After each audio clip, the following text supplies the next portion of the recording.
Silav roj baş hevanno îro piraniya bültena me wê di derbarê naveroka axaftina Mustafa Karasu da be di Medya Haber TV de axivî do bişev me hin aliyên ku we eleqedar dike derxistin pêş em nihat xwazin ji we re pêşkêş bikin di vê naberê de li Kurdistanê Rojava Kurdistanê çi tune li rojata navî bi giştî wisa bültenekî kin têr û tijî dixwazim ji we re pêşkêş bikim.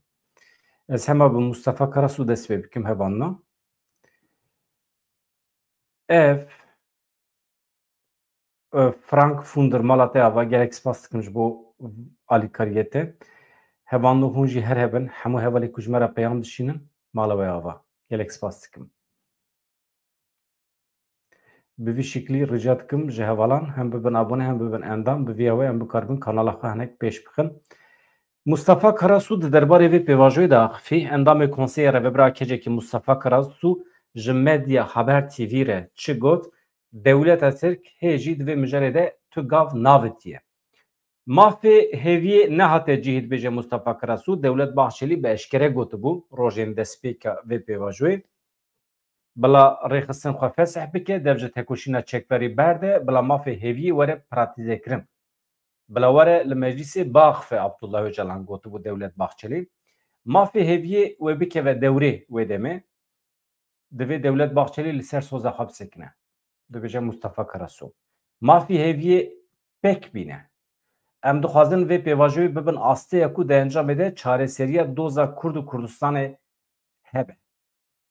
Yani çareseriya pirsgirêka Kurd di vê pêvajoyê de divê çêbibe.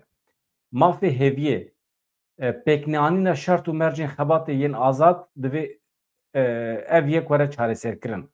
Yani hem Rêzdar Abdullah Öcalan azad bibe bikaribe bi her derdorî rehevdîtin pêk bîne.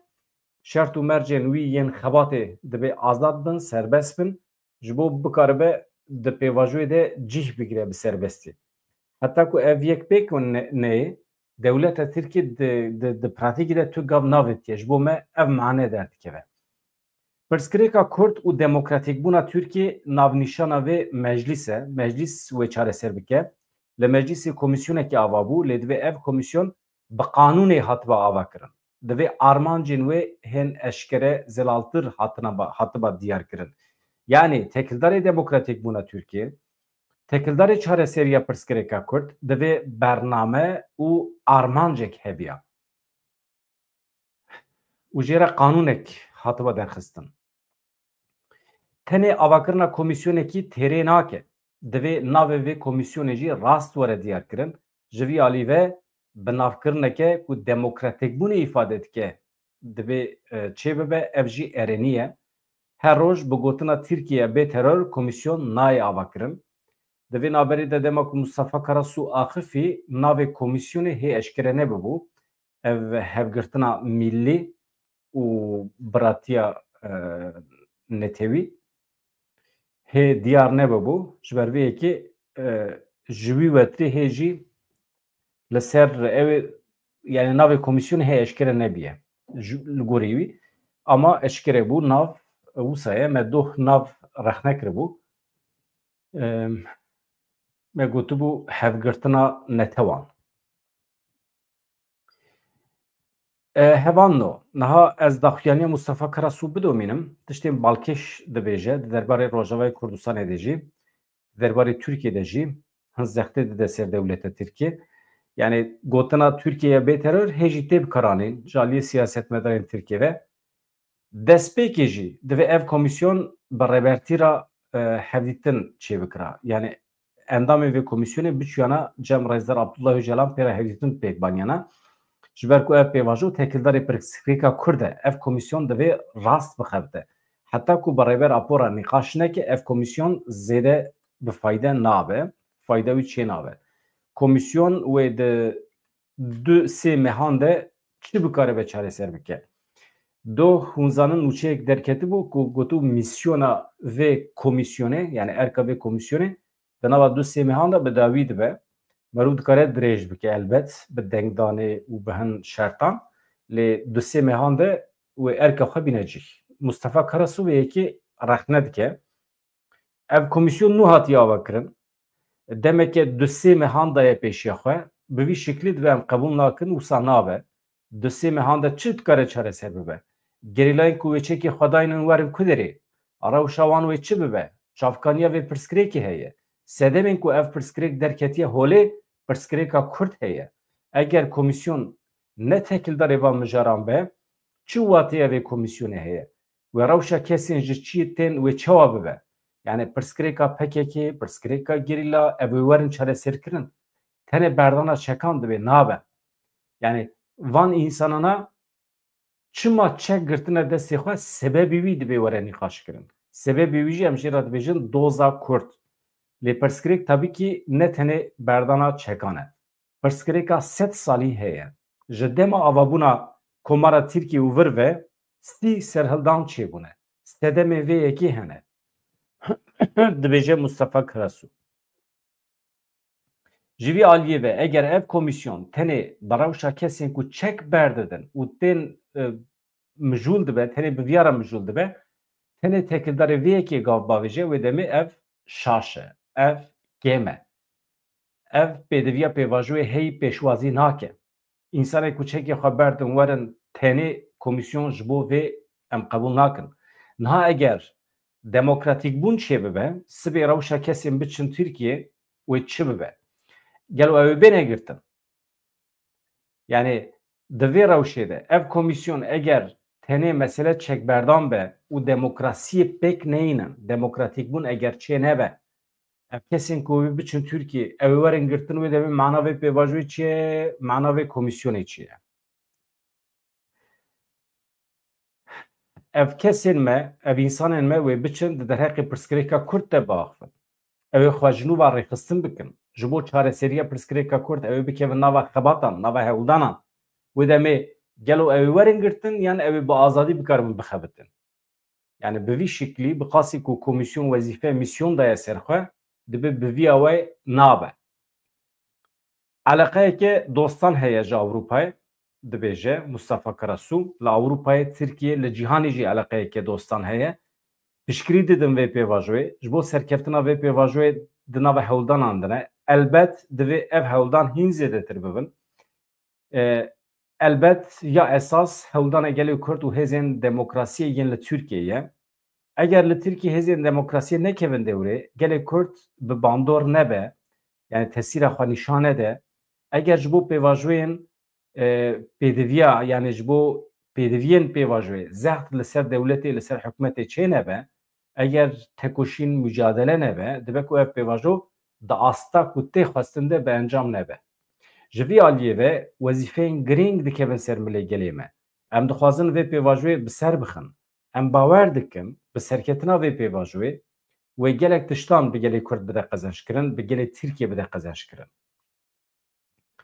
Araxneyekî Mustafa Karasu heye her wiha li van xebatkarên pêvajoyê dibe hûn çima hemû derdoran agahdar nakin tenê çima hûn tên derdora me yani ne tenê girseya me yan jî girseya nêzê me divê ji her kesî re ji her beşên li Kurdistanê re beşên li derveyê me eşîran ra partiyên cuda ra divê ev pêvajo were behskirin civîn li ser civîna were çêkirin ji ber ku her kes wê ji vê pêvajoyê qezenç bike eger pirsgirêk çareser bû Tirkiye demokratîk bû pirsgirêka Kurd hate çareserkirin ne tenê em wê her kes qezenç bike niha sedemê hemû pirsgirêkên li Tirkiye pirsgirêka demokrasiyê pirsgirêka kedê pirsgirêka bêkariyê pirsgirêka ekonomî hemû ji ber pirsgirêka Kurd derketine holê heta ku pirsgirêka Kurd neyê çareserkirin pirsgirêka esas neyê çareserkirin demokrasî nayê Tirkiye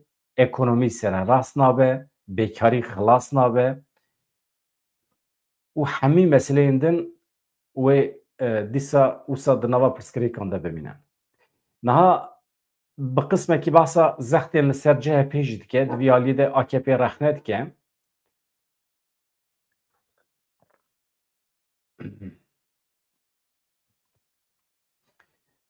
ev zextên li ser CHP dibe em rast nabînin yani ji bo pêşketina pêvajoyê tevkariyê nake nabe alîkar Yani ev jî rastiyeke divê muxalîf jî vê rastiyê bizanibin. Em niha helbet nêzîkatiyên CHP erênî dibînin, pozîtîv. Ji xwe beşdarê komîsyonê jî bûne.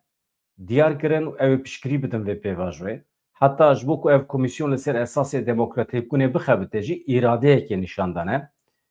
Ev tiştên erênî ne. Lê em dixwazin vê bi taybetî destnîşan bikin.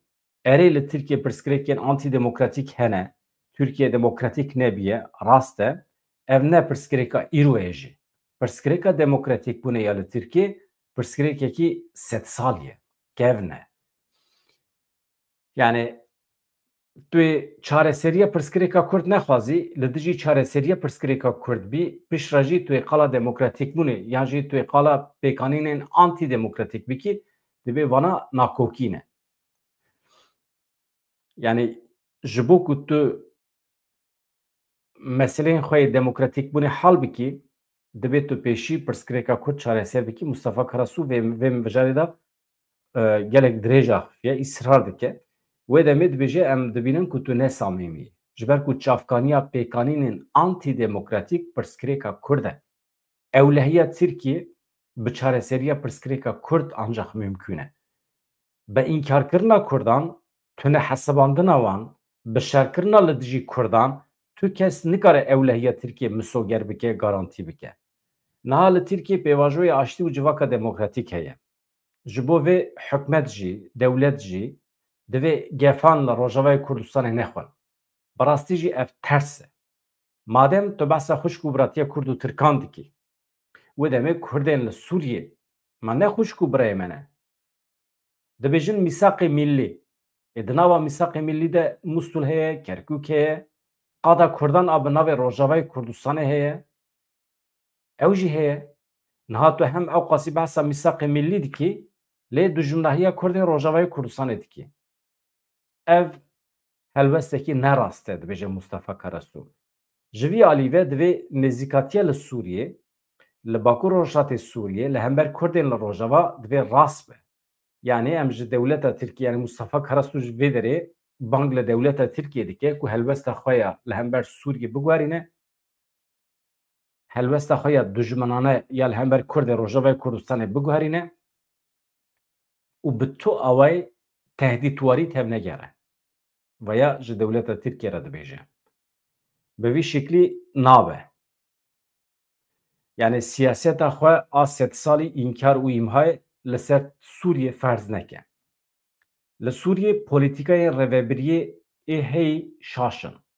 Niha hem Mustafa Karasû bang li dewleta Tirkiye dike ji bo siyaseta xwe bigwerîne. Yani tehdît mehdît nabe. Madem ki tu mîsaqê millî dixwazî, tabii vê derê de mifhem nekin Mustafa Karasû çima bi taybetî behsa gotina mîsaqê millî dike. Mîsaqê millî ehdekî dewleta Tirkiye ye. Yani ew nijada Tirk sond xwariye, dibêje em ê Kerkûk, Musul, Heleb, hemî em ê bigirin daxilê nava Tirkiye bikin.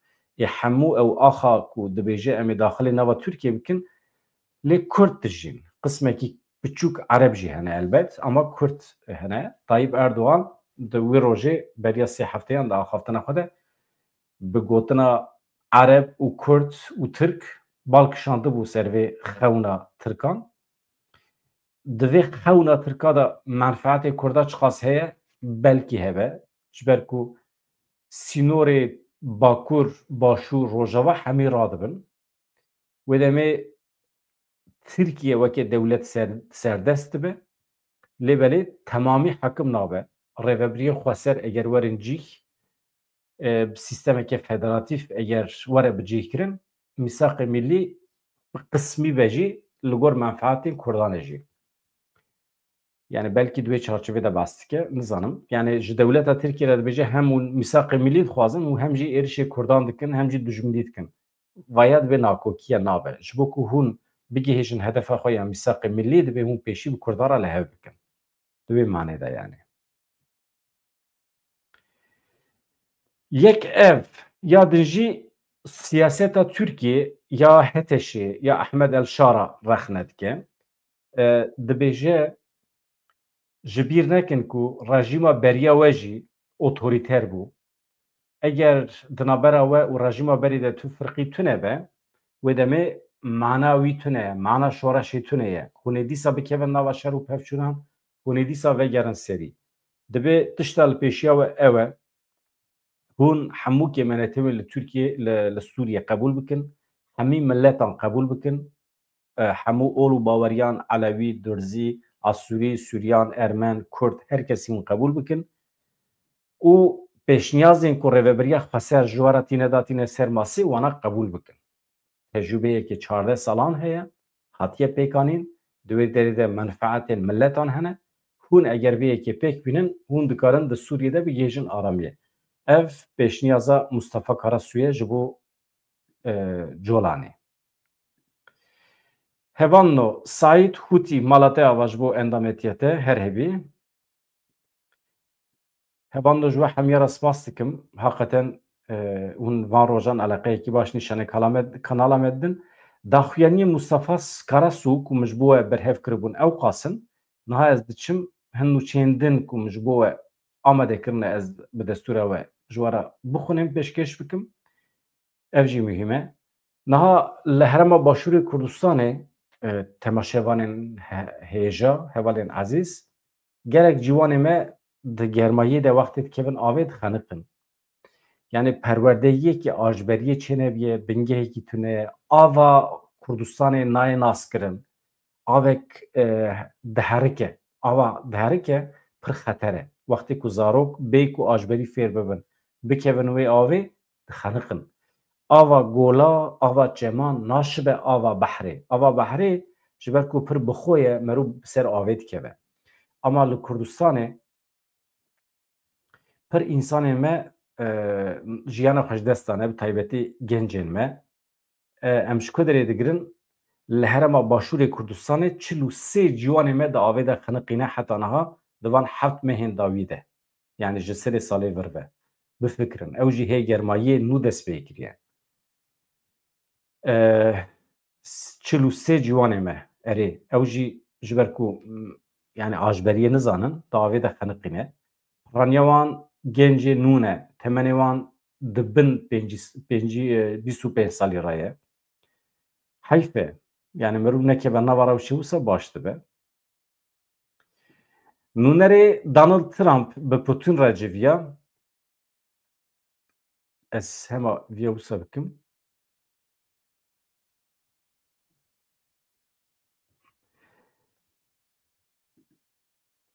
Vespê nûnerê taybet yê Serokê Amerîkayê Steve Witkoff gihîşt Moskowayê ji aliyê nûnerê taybet yê Serokê Rûsyayê Kirîl Medvedev ve hate pêşwazîkirin di vê navberê de Kremlînê ragihand ku Steve Witkoff bi Serokê Rûsya Vladimir Putin re jî civiyaye alîkarê Putin jî tevlî civînê biye nûnerê wî taybet jî tevlî civînê biye Kremlînê tu agahî di derbarê navaroka civînê de neda lê berî vê serdanê kanalan ragihandin ku her du welatan li ser hin mijaran li hev kirine bi taybetî şerê Ukraynayê ka em binerin şerê Ukraynayê de çawa li hev kirine 14 tîrmehê Donald Trump Rûsya şiyar kiribû ku pêncî roj weke derfet mi daye wan dibêje yani mühlet daye wan di şerê Ukraynayê de êdî bigihêjin dawî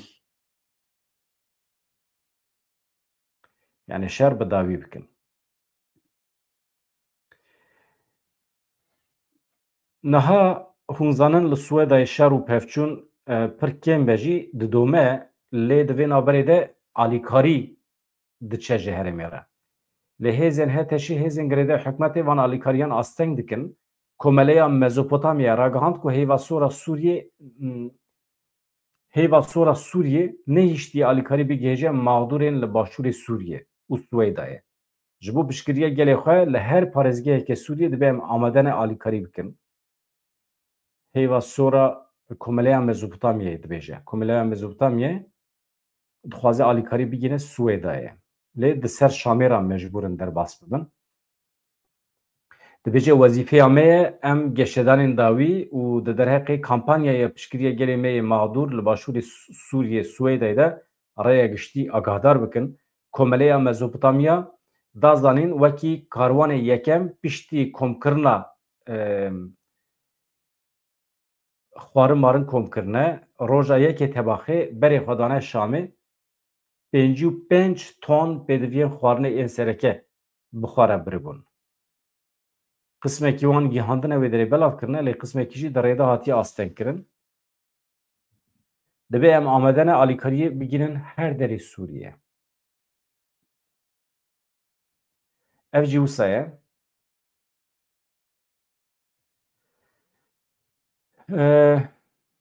Niha hevano li Îranê jî rewş pir xeter e. Dibe merû bikare be pêşî li van meselê li Îranê jî bigire. Li Rojdatê Kurdistan û Îranê darvekirina welatiyên Kurd berdewam dike. Kampanyaya sêşemiya na ji cezayê darvekirinê re di hefteyê heştîya de dewam dike. Di daxuyaniyê de hat gotin di derbarê vê mijerê de di nava hefteyê borî de 30 kes li Rojdatê Kurdistanê li Îranê hatine darvekirin, ji wan 2 kes jin. Weke şerekî ha. Di nava hefteyekî de merû çawa 30 kesan darve dike. Ev dewleta Îranê dijminê milletê xwe ye. Li girtîgeha Urmiya ya Rojdatê Kurdistanê 4 tilyên sê girtiyan bi şêweyekî hovane û dermirovî weke ceza hatin birîn. Tilyê însanan jê dikin vana ya. Yani merû nikare di YouTube'a xwe de behs bike ya. Pir ecêb. Yani dewletên wisa mehkûmê hilweşandinê ne. Dibe muhaqqaq hilweşin. Hergalekê nû, demokratîk, modern, li gorî medeniyetê were sazkirin. Ev çi ye ya? Daeş, Maîş, Heteşe, İran, Mîran. Hakikaten rezaletin yani. Ya em milletê Kurd ketine kîjan herêmê dünyaya, rojhilatan avîn. Ecêb, ecêb, ecêb. Niha ev heyeta ku ava biye ya heyeta Kurdî wê biçe Şamê de demên pêşme de hevdîtina pêk bîne. Şandeya Kurdî ya hevbeş di civîna xwe ya asayî da mekanîzmaya xebata xwe ya hundirîn guftûgo kir, hatine cemhev nîqaş dikin li Qamişloyê. Di civînê de nêrîna Kurdî ya hevbeş di danûstendirên qonaxa pêşiya me de bi berfirehî hatin nîqaş kirin. Ew e, yani wextê biçin Şamê ew ê çi bêjin. Ama ez bawer dikim hêzdû ye. Ji ber ku beriya hevdîtina bi Kurdan re dibe hin meseleyên teknîkî were helkirin, meseleyên îdarî, rêveberiya xweser qedera wî wê çawa be. Wana hemî beriya ku mirov Şamê re nîqaş bike, ev in mesele. Hevano ez dibêjim ew qas behs e ji bo îro, ji bo vê saetê, êvarê ez ê nûçeyên berfirehtir ji we re pêşkeş bikim. Êvarê saet di heftan de li gorî saeta Ewropayê yani di 19 de ez mîvanê Qedrî Zana me di Zana TV de dostekî min ê berê ye. Ev 30 sal e em hevalê hevin, dostê hevin li Swîsreyê ew jî. Doh telefonê min kir, me wisa qirar da, me biryar da ez îşev mîvanê wî bim. Ka em binêrin Qedrî Zana wê çi ji me bipirse. Ez ê li gorî pirsê wî bersiv bidim. Yani wê bibe sohbetek xwezayî, em ê hin agahiyan jî bidin bi qasî zanîna xwe. Ev e, baş e.